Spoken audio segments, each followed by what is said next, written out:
Hey everyone, it's Michael Zapersky here, and today I'm really excited to have Michele Benton with us. Michele, welcome. Thank you. Great to be here, Michael. Yeah, so Michele, you are the president of Lime, a life sciences marketing strategy and capability consulting firm. I've been fortunate to witness firsthand the amazing work that you do with your clients, the career that you've had to this point, which we're going to really dig into. But you've just been accomplishing some really great growth, within your own business. And I want to start before we get to all the exciting things of how you've been growing your business, the transitions and challenges, and just experiences that you've been having as you've been really accelerating your growth and building team. I want to go back because I want to hear the story behind the name of your company, Lime. Where does that come from? Why did you choose Lime for your firm name? Well, it started off as something I was getting ready to leave to go defend my dissertation. So I'm getting ready to leave the country in 2 days. One of my colleagues called me up and said, "Hey, you have this opportunity with this very large Fortune 50 company, but Michele Benton LLC ain't going to cut it when it comes to the credibility. So we need to, is there any way you can position yourself?" So I needed to come up with a name on the fly and was just sort of trying to keep it simple, apply all of my marketing and branding techniques that I've picked up over the years. And I really got to what the core premise was, which we do, is this notion of enhancing what's already there. There's so many uncontrollables in our business life. We can't control the competitors, we can't control the market, the industry, external environments and factors, but we can take what we have and figure out how to make it better. So just like someone might add lime to the soil to adjust the pH, likewise, it would be adding lime. And then, of course, candidly, green's my favorite color, so it kind of all made sense, and we had a lot of fun with it. So hence, lime was born, and I flew out 2 days later, and there you go.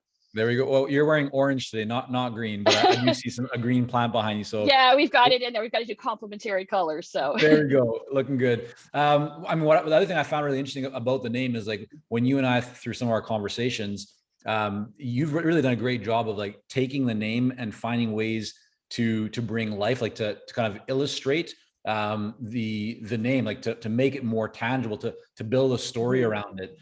Just talk about, like, is that something that you had from the beginning? Has it been more something you've developed over time? Like, how have you kind of gone about taking this concept of lime and actually starting to bring that to kind of build a story around the name? So in my early days of consulting, I really viewed it as concept testing. So rather than a traditional way, which is I'm going to develop my plan, I'm going to work it out and go from there, I took much more of a nimble approach. And I said, you know what, these first 2 years, I'm just going to concept test. Let me see what the market wants. Let me just talk a lot of different ways. Let me see what services people are interested in. Let me listen to it. And so it was very much an experimental time for me. So I didn't set out with it being the star of the show. I wanted coherence in that I wanted a name I could live behind, and it made sense. And when I was picking it up, those boxes were checked. But over time, it was interesting how that started to really become more of the value proposition and more of what unique benefits we brought that perhaps some of my competitors do not. And so it really became a place to start to differentiate. It's not the star of the show, but it helps. Metaphors are a real powerful way to help explain and bring to life sometimes complicated concepts. And so it has really become a very powerful metaphor, and has also helped me focus in terms of things perhaps to drop off or what we're really all about. So it has become, it started off sort of as a probably something more superficial, and it's evolved to something which has helped us make strategic choices. In a lot of ways, it's our beacon. Yeah, and I want to bring that to life for everyone with us here today. I want to make that more tangible in terms of how you've kind of leveraged that into strengthening your value proposition, your strategic offers, right, your service offers, and all that kind of stuff. But before we get there, you mentioned that the first kind of couple of years, right, you were very open to just testing. Make that more tangible for everyone joining us right now. What were you actually doing? Like, was it having conversations? Were you asking certain things? Just if you could offer a few examples, Michele, of like how you actually about testing the messaging, testing the offers. How do you go about it? So the first thing I did was take the constraints of having a plan. So someone who has been in marketing myself for over 2 decades, I mean, we value good, solid strategic planning. And so I have to say there was a lot of personal discomfort in moving into an experimental mode when this is going to be your business, right? So that was, Yeah. I think the first step is giving yourself permission and saying, I need to concept test, just like I do with early stages of marketing on a product. So the first thing I did was sort of remove those constraints. And a lot of it was just being really open to hearing what was coming to me. So really being in tune to what were people coming to me for? What were the problems that they had? What were they asking me to do? What were the tasks they were looking for help? It was interesting because early on, I really haven't had to do cold call marketing at all. 100% has been people coming to me, my reputation or referrals, or, hey, I heard you're doing some consulting. Can you help out with this? I'm not sure. So there was a lot of those conversations, and I was really listening to what those problems were. Of course, I had the experience from my own time being in the seat of marketers and commercial excellence leaders, but it was also really listening and being in tune. So rather than pushing my agenda, it was truly that outside in, where you really want to hear what's coming in, listen for it, adjust, and not hold anything too tightly. I think a lot of it was in your head more so than it was in specific actions. Yeah, it's so powerful. I mean, there's that common saying that what makes one of the traits or characteristics of the most successful consultants is their ability to ask great questions and then listen, Mm-hmm.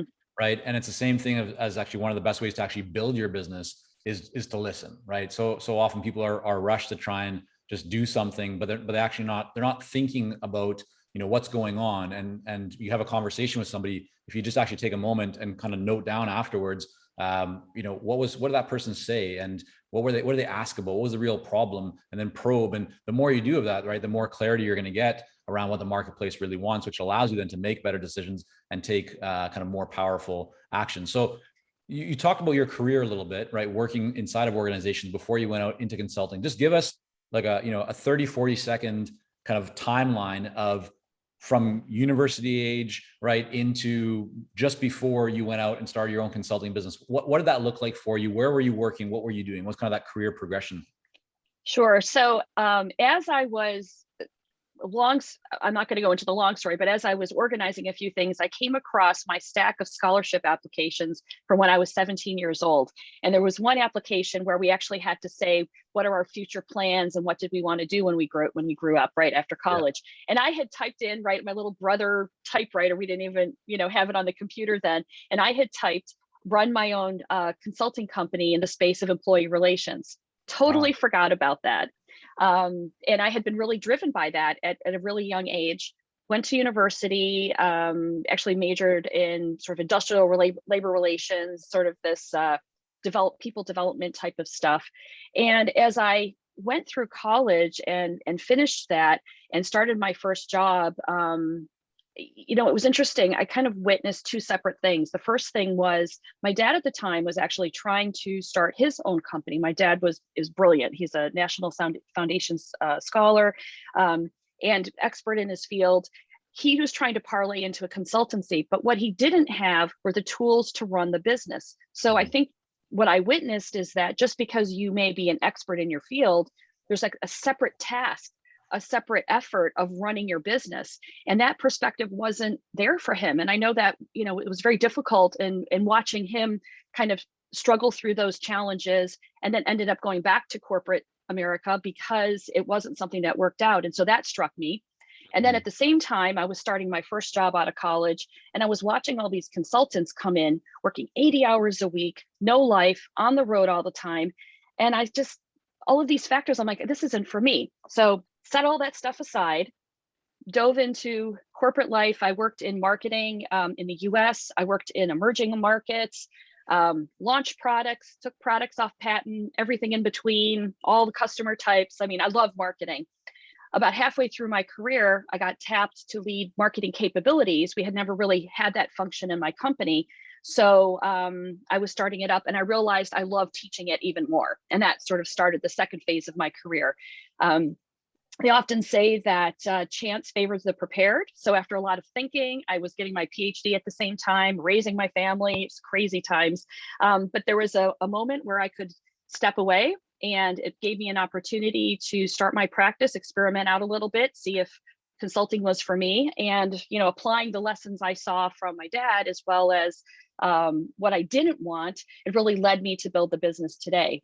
And one point I'd like to make about that, because it was really important to me in this consultancy, I didn't want an 80-hour a week, run your nose to the ground, be a slave to everyone, and have no life. What was really important for me was crafting this next chapter. This consultancy chapter for me was really about crafting the lifestyle that goes with the impact that I can make. And I found that you don't have to trade off. That was what I really wanted to see, is can I make an impact with customers, with my clients, and at the same time still have integration, have family, have time to work different hours or do different things, and have that flexibility, so I could really have that joy and satisfaction in life. And that became something very important to me as I was building the business early on and today.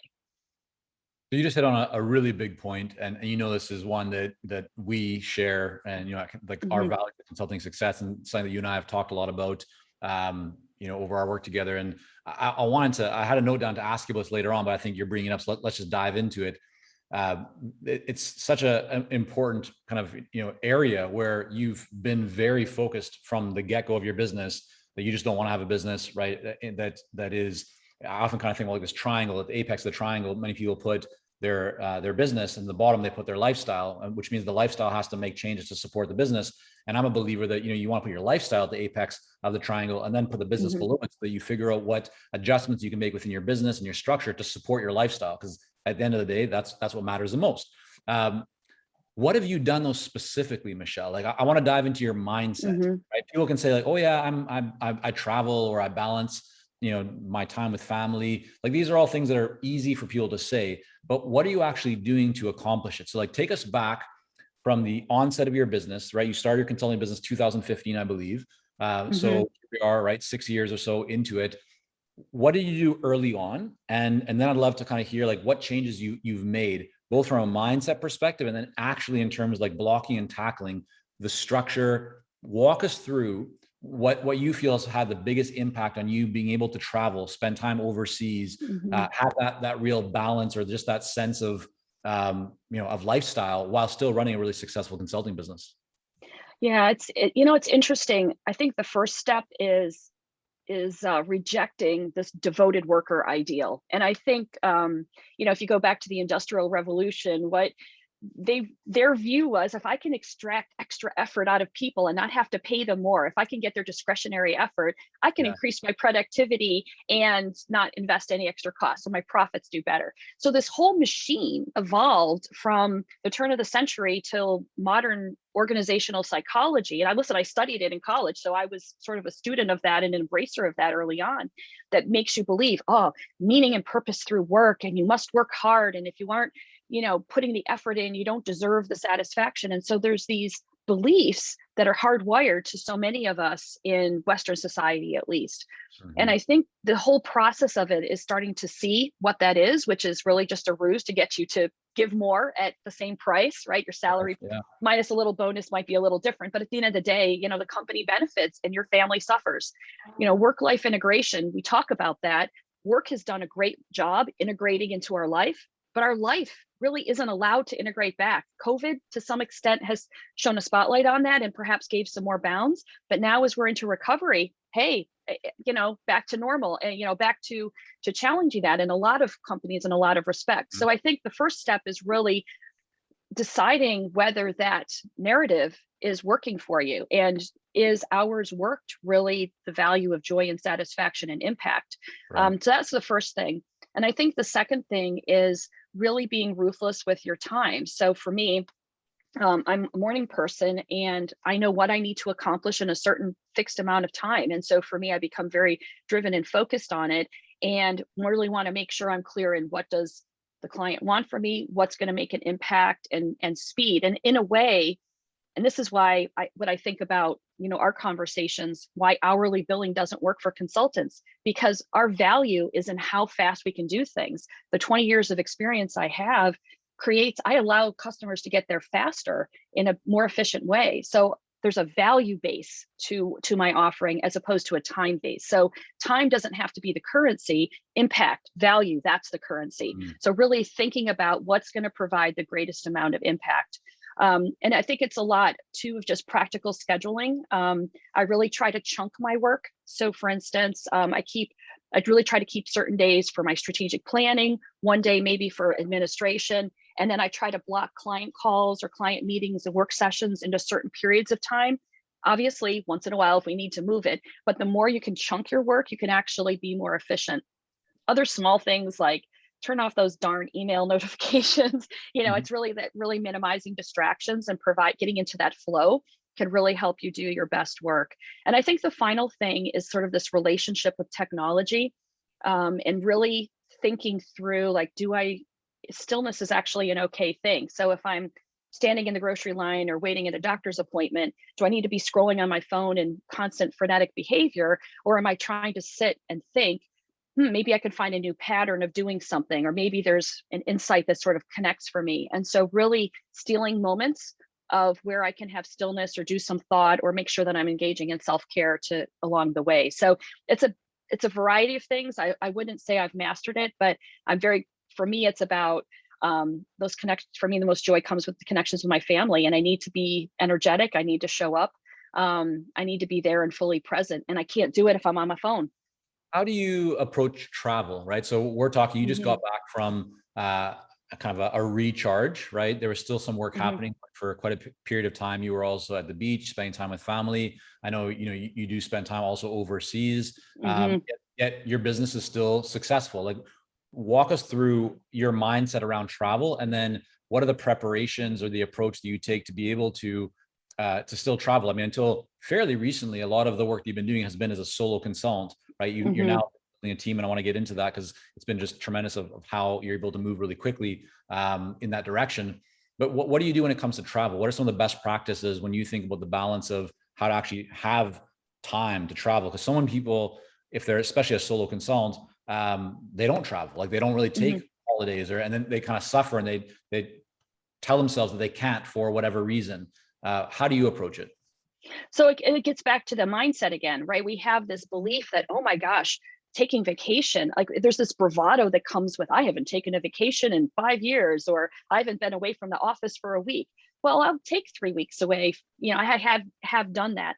Or I will block it where I know I'm going to be, I can work from anywhere in the world. So I just plan to say, okay, I know these weeks will be my vacation time. These weeks will be my work time. And I'll, again, try to block and organize it ahead of time so that I'm planful for it. So I think that's something that's really important, is thinking through and planning, but also not feeling like there's something wrong with it. I think that was something that I struggled with, is like, am I getting away with something here by being able to do these things? And yet, what's wrong with it? If I'm making tremendous impact, I'm meeting my client needs, I can do that from any place around the world, and not being apologetic about it or feeling like there's something wrong with it. And what about the mindset or the belief that some consultants have that, no, my clients need access to me. Like, I can't just go away. They're going to, that's going to cause issues. Your thoughts around that? How do you communicate to clients that you're going to be away for, let's say, 2 or 3 weeks? Well, I think maybe it's the belief that my clients are paying me for brilliant thinking and new ideas. If I don't feed my creativity, if I don't feed my soul, if I'm not in strategic renewal, then how do I give that back to my clients? So I think what's most important is ensuring that my value is my creativity, or my new ideas, or my ability to see a client's business a different way than they see it, and I need to be able to have the mental space to do it. And so I think I'm straightforward. I'm like, I'm going to be unavailable from this time to this time. No one needs to know what I'm doing or why I can't make a meeting. I'm doing my best to meet their needs. And even while I'm away, I may take a device break for a few days, but you can check in. But you know what? When you're sitting having a cup of coffee, looking out at the ocean and checking a few emails, you don't have to respond, but you keep a pulse. Things work out, and it's this sense that life will go on. So I always challenge that thought. Well, they need access to me. It's about impact, and they have my cell phone if it's an emergency. they can call me, right? I mean, if it's something that they have to do. But I think part of what I'm doing with my practice and with my clients is helping them realize how to manage their own capacity. It's surprising, like while I'm looking at marketing strategy and how to make for better marketing actions and practices, a big chunk of it is how are our marketers taking care of themselves? Do they have the capacity to think? Do they have the capacity to learn? What space are they making for themselves? So if I'm preaching that, I certainly have to practice that. And I do believe that that is the solution to managing in our fast moving times is we've got to be thinkers. It's not about knowledge workers, it's about creative workers. And we've got to come up with new ideas. And so we've got to show up differently, take care of ourselves differently, train differently, engage in different practices. Yeah, I love that. So your experience, I mean, you've worked with so many organizations in the kind of life sciences area. How has that decision to focus on life sciences impacted your strategy to go to the market, your messaging, your overall brand building? Just what kind of impact has that had on you from a mindset and kind of business perspective as well? So that is something that I think is probably one of the most important shifts that I made this year was creating that focus.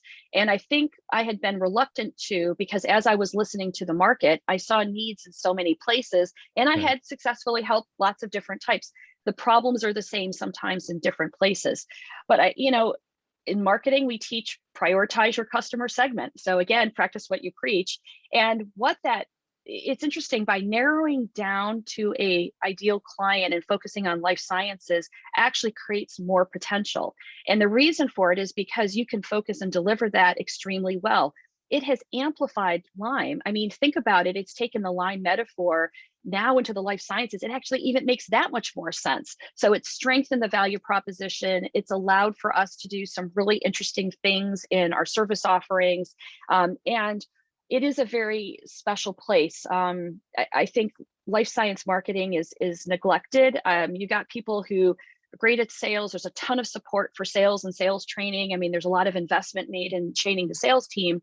And for marketers who are making billion-dollar decisions and affecting millions of patients worldwide, we don't train them. They come up and sort of learn by chance, and that's not fair to them. So I really feel very passionate about helping this very unique need and being able to do so because I sat in their seat. So being able to toggle between I've been there, but also I've learned some practices and we have some new methods that actually might not only help your customer, your own patients and physicians and everything better, but also your own life and being more satisfied as a marketer in the industry. Yeah, no, I mean, I can feel your passion, not only when you're saying that, talking about this right now, Michelle, but every time that you and I speak, it shines through. And when we talk about this idea of like specializing right in life sciences, the whole concept of Lyme, I've seen you like literally just kind of, birth life into this concept. And one of the things that I've found so interesting is the way that you've been able to navigate. And if you go back, let's say, 6 months, 8 months, 12 months, you had a lot of different capabilities, right? A lot of different, right, that we've looked at.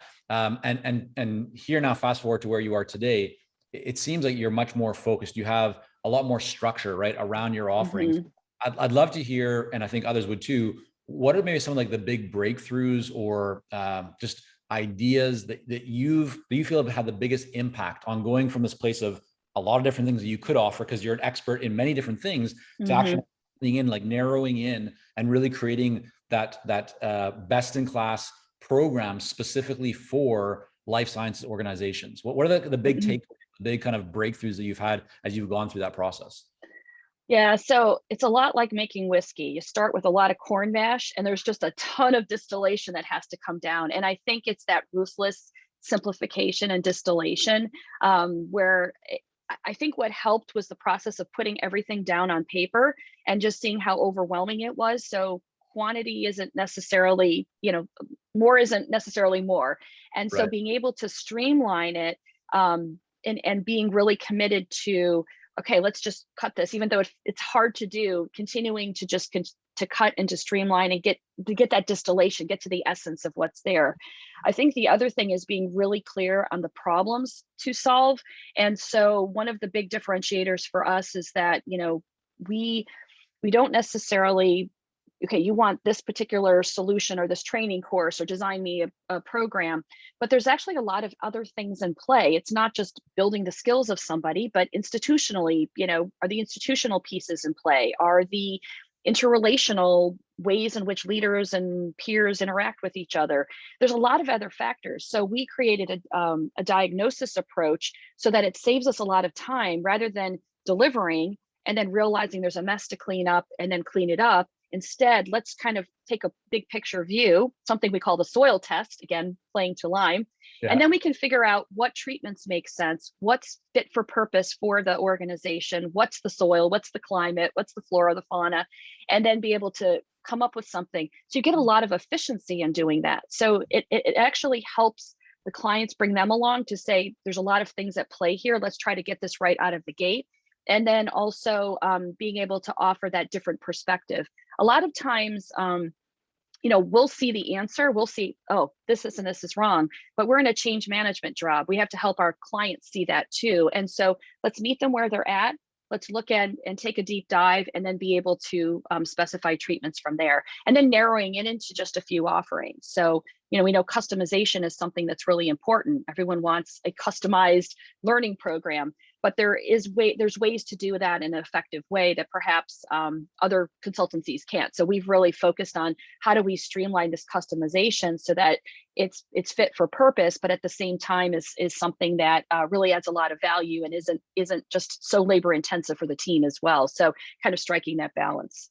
Yeah, I mean, I love how almost everything you said right now was put from the perspective of your ideal client, right? The person you're working with, how it's better for them and beneficial for them. How about for you? For in your own kind of mind, do you have greater, do you feel like more confident? Do you have more clarity? Like, what would you say has happened for you as an entrepreneurial consultant, as an owner of a consulting firm with team members? What has narrowing in, and I would call actually subtracting, right? Taking from some people think you need to add in order to grow. And in fact, no, you need to subtract, right? To be able to grow and get more focused so you can find more leverage and build more systems and processes around what you're doing. And that's what you've been working through now.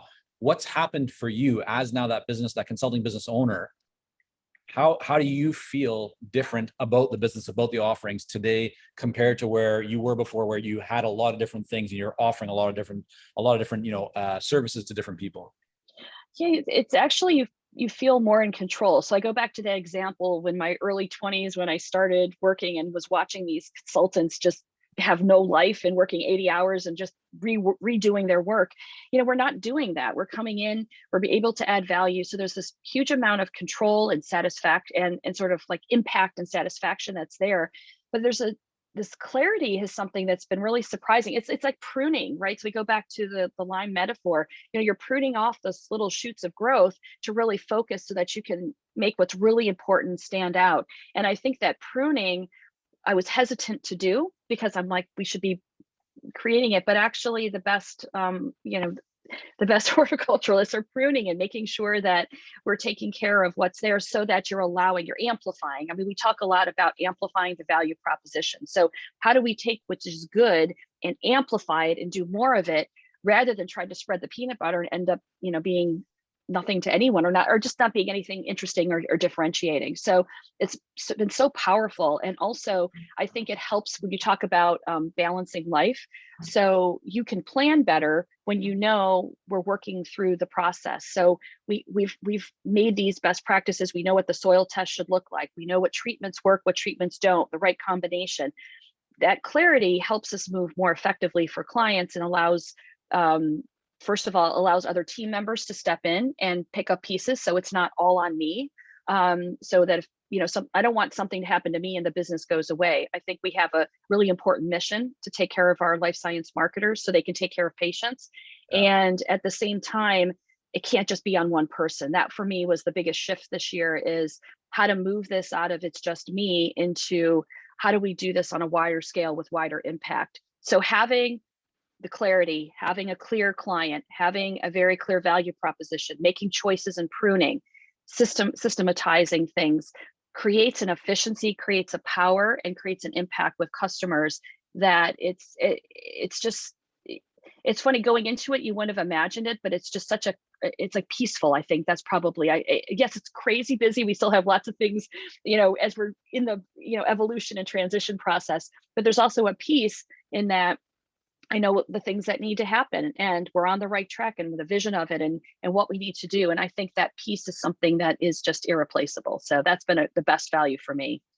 That's fantastic. Michelle, if you were to identify what maybe held you back from building a team earlier, what was going on? Kind of what was the conversation in your own mind? What were some of the hesitations that you maybe had or faced or considered that just, again, held you back from bringing people on earlier than you did? Because I think others may also be maybe experiencing some of those right now. So I'd love to just hear from you what was going on. And then next, just to explore what like, when did that switch flip? Like what was the turning point for you to go, okay, yeah, I see that now I need to do this? Yeah. So last year was obviously it was a very disruptive year for everybody, but it also was a year where there was a lot of erratic work and it was very intense work. And I was getting to the point where after 4 or 5 years, each year we were growing at a nice double-digit rate.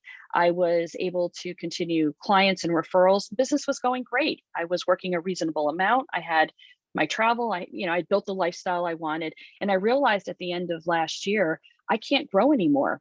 It's almost like there's a roof on top. The plant can't grow anymore with just me. There was only so much that I could do. And one path as I was having my recharge over the holidays, I was like, well, I can kind of go in one of two directions. One could be, this is great, and this can be my lifestyle to the end, but that's not really me. So I just, as I said, it kind of goes back to that mission of life sciences and life science marketing. I think it's so important what the industry does for society. And it's so important that the skills, the marketers, these people care and they deserve the skills, the personal growth and satisfaction to be able to do well, to meet what society is expecting from them. And there's just so much, gosh, you see this empty field waiting for growth. And for me, that just became a turning point to say, well, maybe there's a way to parlay this into something bigger. And I think for me, the challenge was how to make that transition, because I wasn't in a position from a cash flow standpoint that I could just feel comfortable bringing lots of people on or doing that. But by doing it in small projects and doing it stepwise, and again, experimentation, concept testing, let's see what works, rather than feeling like I have to go out and hire 5 people. Let's just test some things out, see what works, and start to evolve and systematize the business. And we're still in the evolution phase, but I think it's being patient and also being okay with experimentation versus feeling like you've got to have it perfect out of the gate. Don't And let what would perfect you get in say the way of the good. the first kind of hire that you made, or who were those kind of first people that you brought on in terms of the roles, and then why do you decide to kind of fill those roles first? So 2 main roles were the priorities. One was just having some assistance because I was doing everything and I'm still transitioning. Okay. So I will be fair that I'm on my growth curve too. So, progress over perfection, as I said. It was it was a business manager to really help with systematizing, capturing the flow of work, handling some of the blocking and tackling, working with my calendar, just some of those things that I Yeah. used to have support when I was in big company, had done transitioned and done on my own, that I really now to get back and really be the president, right? Not necessarily be the doing everything. Yeah. The second big hires were around the actual content creation. So how we do content creation, learning, innovation, because that was a place where simply we were having a lot of workload that I couldn't handle on my own. And so bringing some different expertise in, which also will help improve the quality of the offering. So hiring a few other folks who had life science experience to bring that perspective, but also could share the workload, and we can divide up projects so it's not all on me. And I can spend part of my time running the business as consultants should be doing. So I can still do my client interaction and strategy work and things that I love, but also another piece, which is I love running my business. So this has been a really nice shift. And you again talk to lots of different people. It's an ongoing process, and it's been really good. I'm so excited about what's ahead of us. We've got a big team meeting tomorrow where we're going to do some future planning as a team and really think about how we can make this work for everyone. The other thing, Michael, I wanted to mention too, that it's not just the consulting work, but it's also creating this future forward workplace. So yes, personally, I might have come to a place where this is how I want my lifestyle to be while a consultant. But I think this launch of a relaunch or next generation of Lyme is also about creating this future forward workplace and answering the call to say, how do we structure our workplace? If this old way is no longer working, how does the new way work in a global, social, digital world? I mean, I'll tell you, there is a ton of amazing talent that, quite frankly, with a society that's not set up for a two partner household working, that wants to do great work, wants to deliver incredible client value, but quite frankly, can't be on the road, 20 days a month or work 80 hours a week, and we need to adjust it differently. And we want something else from our lives than just the grind. So I think there's a ton of untapped talent that are being left behind in these old, outdated workplace models. So really becoming this future forward in the way we run our consultancy is something that is I'm very proud of, and I think will be a big differentiator for us in the future. Yeah, no, I mean, that's so powerful when you mentioned about the as you're now starting to work right with team members, how it's empowering. It allows you to make a greater impact. I know with so many consultants that we work with, initially the hesitation to bring people on because it feels like, well, I'm gonna have to manage people and go through hiring and training, and it's Mm-hmm. faster for me to do it myself, and it's money out of my pocket, and all these kind of stories that we tell ourselves. But every single consultant who's gone down that path of actually starting, being strategic about putting people in place, whether they're full-time, part-time, contractors, freelancers, but starting to build a team around you, when you actually start to see like that now the potential to make a greater impact, right? So make a greater impact on society or the marketplace or Mm-hmm. whoever it is that you want to serve and those clients, but also you get to make a really great impact on these people that are now your team members, right? And that feels Mm-hmm. like, for me, it feels really great to have a great team that's doing great work. And that you're also supporting these people in their lives and they're helping you to support more people. And so it's like this beautiful cycle that just opens up so much potential to make an impact. Mm-hmm. At the same time, starts to kind of buy back some of your time, frees you up, right? Allows you to spend more time being strategic or traveling or doing other things. So I'm so glad that you've kind of chosen this path. If you were to share maybe one breakthrough or one way, like, is there anything that's been surprising for you as you've built a team, or anything that you feel like, yeah, this has really helped and I wish I would have done this sooner? Is anything that kind of stands Mm-hmm. out to you relating to building a team? Yeah, I mean, I really think it's this mindset of seeing it like I'm running my business. That shift, it's just a subtle shift, but it's one that's so powerful where I'm a consultant for hire and I'll do this different work as opposed to I have a company and I'm running a business. And that shift in the last few months for me, and looking at my business, looking at my practices, looking at work I should be doing or not doing, or where I spend my time through that lens Yeah. opens up so much more potential. And I think, it goes back to, the story I told about my dad. No one ever talked to him about that. So you're struggling and trying to figure that out on your own. And I'm so fortunate to have resources and the time we've been working together and exploring ideas and really being able to see both sides of it, like seeing it, I can do great work, but also I need to run a business. And fortunately, with my marketing experience, it comes a little easier to me. So I definitely have sympathy for folks who may not have it, but it's a learned skill. So as long as you're aware there's that Yeah. business piece of it and you tap into resources and you look in that area, that can make the shift of being able to create something really great. I know my dad would be really proud of me today.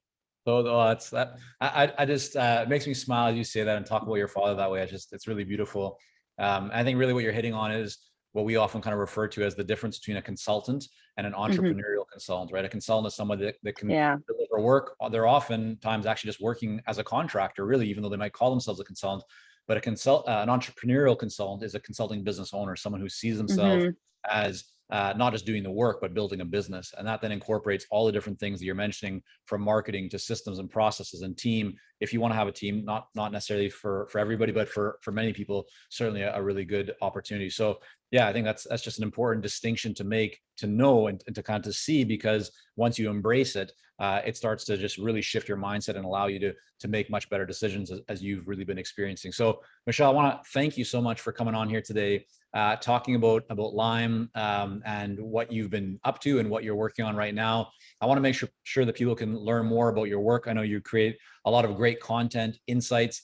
even for those of you who are not in life sciences, I think you can still pick up a thing or two from what Michele and her team are putting out at Lime. So where's the best place for everyone to go? If there was, like the website, or just kind of point us, where should people go to learn more about you and your work? So that would be the website, growwithlime.com. So you'll be able to type that in, and that talks a little bit about our services and our practices. And also, folks are welcome to follow me on LinkedIn. I do a lot of commentary around the space of strategy and innovation and work-life, real true work-life integration, as those are really important themes. So please feel free to follow me on LinkedIn as well. Yeah, everyone, Michele definitely has a real passion for this stuff, and some great insights based on a track record of success and working in the trenches. So highly recommend that you reach out, connect, follow. If you do send Michele a connection request, this is just the best practice for anything in the world of LinkedIn. Add a little note. If you're on mobile, you can just click a little button that says like options, or you just don't click connect right away, because then it'll just send your connection request without a message. It's something like more or whatever, and then from there you can say add a message with your connection request. Or if you're on your laptop, that's an option for you. Send her a note, let her know that you learned about Michele and her work through the podcast, and get in touch. So Michele, thank you again so much for coming on today. Thanks for the opportunity, Michael. It's always great to talk about these really exciting things. So thanks a bunch. Have a great day. You too.